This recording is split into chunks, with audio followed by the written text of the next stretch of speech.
Assalamu alaykum, hörmətli televizor көрgüçiler. Yaxşımsızlar. Dünya Uğur Qurultayı Tor televiziyasının günlük xəbərlər proqramısıga həmminglar xuş kəpsizlər. Mən İftixar Abdurşid. Bugün seyşənbə. Hörmətli görürmənlər, tövəndə diqqətinizlər günlük xəbərlər proqramımızın təfsilatıda bolsun. Amerika prezidenti Joe Biden bilan Xitoy raisi Xi Jinping 15 noyabr çarşamba kuni Amerikaning San Fransisko shahrida ko'rishadigan bir paytda Biden hökuməti kişilik hüquq təşkilatları və Amerika Dövlət Məclisi əzalarının Uyğur irqi qırğınçılığını toxtashını tələb qilish haqidagi qattiq besimga duch kelməkdə. Amerika Avam Palatası Amerika-Xitoy rəqabati alayda komitetining raisi Mike Gallagher 11 noyabr kuni Amerika Fox televiziya kanalining ziyoratini qabul qilganda Bidenning Xitoyni Uyğur irqi qırğınçılıq uchun javobgarlik tortishni talab qilgan. Bunun aldıda Amerika Dövlət Məclisi Xitoy İşləri İcraiyyə Komitetining qo'sh raislaridan Avam Palata a'zosi Christopher Smith və Kengash Palata a'zosi Jeff Merkley Bidenning Xi bilan ko'rishganda Xitoydagi siyosiy mahbuslar masalasini so'zlashishni talab qilgan edi. Mike Gallagher Fox televiziya kanalida mundaq degan: "Biz oylardan beri nurg'un kabinet ministrlarini John Kerryni Xitoyga yo'llab bu ko'rish uchun Xitoy bilan so'zlashdik. Ve bu bir bedelgi to'xtadi. Lekin Xitoy hukumatı 2 yildan beri bir Xitoy yoki Hong Kong amaldoriga Hong Kong avtonomiyasini yo'q qilganlik uchun jazo yurgizib boqmadi. Jasuslik havo shari voqeasini jimjit chig'ishtirdi. Xinjiangdagi irqiy qirg'inchilik uchun hech kimni jazolamadi. COVID-19 virusining kelish manbasiga qarata haqiqiy tekshirish elib bormadi.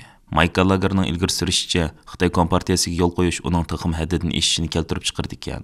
Aqsaray Prezident Bidenning Xi Jinping bilan Amerika-Xitoy orasida aloqa kanallarini ochiq tutishini, ikki davlat orasidagi jiddiylikning to'qinishga aylanib ketishidan saqlanish yo'llarini so'zlaydiganligini qayd qilmoqda. Lekin Avstraliyalik Xitoy san'atkor Badiu Sauga o'xshash ba'zi faoliyatchilar X'da inkas yozib, Xi Jinpingning Uyg'ur irqi qirg'inchiligidagi mas'uliyati sababli har qanday bir demokratik davlatga qadam bosgan hamon qo'lga ilinish kerakligini bildirgan. 11 noyabr Anqarada o'tkazilgan Sharq Turkiston Cumhuriyet gününü xatirlash yig'inida Uyg'urlarning cho'qim 3-chi qatim yana bir Sharq Turkiston Cumhuriyeti quradiganligiga umid borliq o'tirib qo'yildi.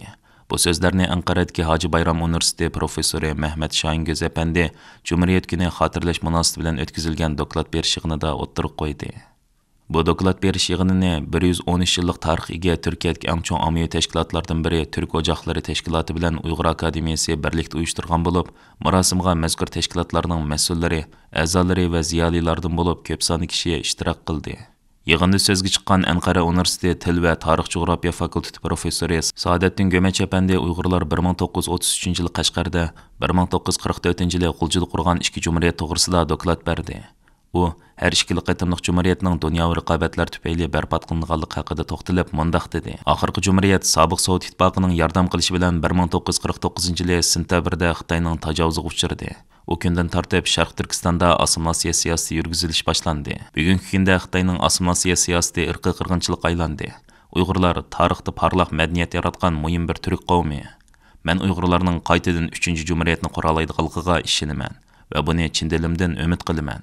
Professor Saadet Gömechning qarashicha, har ikki qatimliq Sharq Turkiston Cumhuriyeti yerli xalqning o'z vatanidagi zulmga va mustamlikachilikka qarshi turishdek o'rtaq sabab asosida dunyoga kelgan. Bu ahvol xilli mukammal tuzilgan asos qonun moddalaridami to'liq aks etgan. Amerika prezidenti Joe Biden bilan Xitoy raisi Xi Jinping 15 noyabr çarşamba kuni Amerikaning San Fransisko shahrida ko'rishib, keskinlashib ketayotgan Amerika-Xitoy munosabatlarini so'zlashdi. Navbatda Biden Xi Jinping suhbatining temasi xalqaro taratqularning eng qiziq nuqtasi bo'lib qoldi. Har ikki taraf ko'rishdan burun yumshoq kayfiyat yaratishga tirishdimi, lekin Amerika amaldorlari ko'rishda ikki davlat munosabatining bo'sish xarakterlik ilgirlashga erishishini kutmaydiganligini bildirishmoqda. Aqsaray amaldorlarining qayd qilishicha, ular bu ko'rishda yetmoqchi bo'lgan asosiy nishonlarning biri ikki tarafning suhbat kanallarini ochiq tutish, ikki davlat orasidagi jiddiylikning to'qinishga aylanib ketishini pasaytirish ekan. Aqsarayning bayonotchisi Karen Jean-Pierre'ning ko'rsatishicha, rahbarlar aloqa kanallarini davomli ochiq tutishning muhimligi, ular orasidagi raqobatni mas'uliyatchanlik bilan boshqarish va manfaatimiz kelishadigan joylarda, bo'libmi chegara halqagan xalqaro jamiyatga ta'sir qiladigan xiristlarda qanday hamkorlashishni muzokara qildi ekan. Amerika taratqullarining xabarlarida Prezident Bidenning Xi Jinpingni Tehronga bo'lgan ta'sirini qo'llanib, uning Isroiliya Hamas to'qinishini rayon xarakterlik to'qinishga aylantirib etishning oldini olishga undaydiganligi, shundaqla ikki taraf suhbat temasining yana kishilik huquq, Tayvan bo'g'izidagi jiddiylik, Janubiy dengiz, Shimoliy Koreya masalalarini o'z ichiga oldiganligi qayd qilinmoqda. Reuters agentligining bildirishicha, suhbatda Prezident Bayden Xi Jinpingga ikki davlatning harbiy aloqasini asliga keltirish haqida besim ishiltdi ekan. Aqsaroyning davlat xavfsizlik maslahatchisi Jack Sullivan 12 noyabr yakshanba kuni Baydenning Xitoy bilan harbiy aloqani asliga keltirishni talab qilganligini aytgan.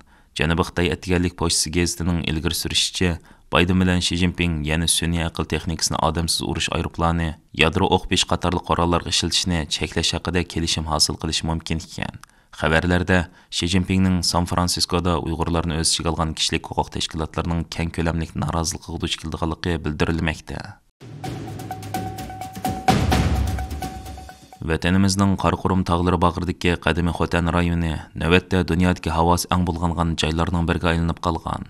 Al Jazeera kanalining xabarida qayd qilinishicha, buningdan 2 yil avval elib berilgan bir tekshirishdan Xotanning dunyodagi havosi eng bulg'angan 100 shahrining birisi bo'lib chiqqanligi ma'lum bo'lgan. Navbatda Qorqurum tog'larining bag'ridagi bu xilvat qadimiy rayonning qandoq bo'lib dunyodagi havosi eng bulg'angan 100 shahrining biriga aylanib qolganligi savol paydo qilmoqda. Amerika Georgetown universitetining tadqiqotchisi Professor James Millward 12 noyabr kuni X'da Xotanning nima uchun bu holga kelib qolganligiga savol qo'ygan. Buningga nurg'un mehnat sanoatining bu rayonga yo'tkab kelinishi sabab bo'ldimi yoki issiqlik uchun yangi xom ko'mir qolinamdi va yoki bu bir muhit ayrimchiligi masalasimi deb so'ragan. Xitoyda chiqadigan IQ nomli havo klimat torining yaqinda bergan xabardimi Xotanning nupusi cho'ng shaharlarnikidek ko'p bo'lmasimi, ammo 2022 yillik yer shari havo klimat sifati dokladida uning yanada dunyodagi havosi eng bulg'angan shaharlarning biri bo'lib baholanganligi qayd qilingan. Yaqinqi bir yil mobaynida mazkur rayonning havosida qanchalik o'zgarish bo'lganligi ma'lum bo'lmasimi, ammo yaqinqi 5-6 yildan beri Xotan Xitoyning keng ko'lamda sanoat bog'chalarini qurib, Uyg'urlarni majbur emgak tutish, muhitga ziyonli mahsulotlarni ishlab chiqarish bazalarining biriga aylanib qolgan. Amerika Savdo ministrligi ilgari Xotan sanoat bog'chilariga ba'zi Xitoy korxonalarga Uyg'urlarni majbur emgak selish sababli embargo yurgizgan edi. Xotanning havosining azaldan to'pchang tarkibi ig'ir bo'lsa-mu, lekin yaqinqi 5-6 yildan beri sanoat bog'chilarining keng ko'lamda qurilishi uning havosini taxmin nacharlashtirib, dunyodagi havosi eng ig'ir bo'lgan 100 shaharning biriga aylantirib qo'yganligi qayd qilinmoqda. Al Jazeeraning bildirishicha, dunyodagi havosi eng bulg'angan 100 shahardan 94 shahar Hindiston, Xitoy va Pokistonda ekan. Hurmatli ko'ruvchilar, yuqorida diqqatingizga kunlik xabarlar programmamizning tafsilotini sundik. Kelar qitimliq sonimizgacha ko'rishgacha omon bo'lgaysizlar. Stansiyamizning YouTube kanaliga a'zo bo'lishni unutmang. Xayr xo'sh.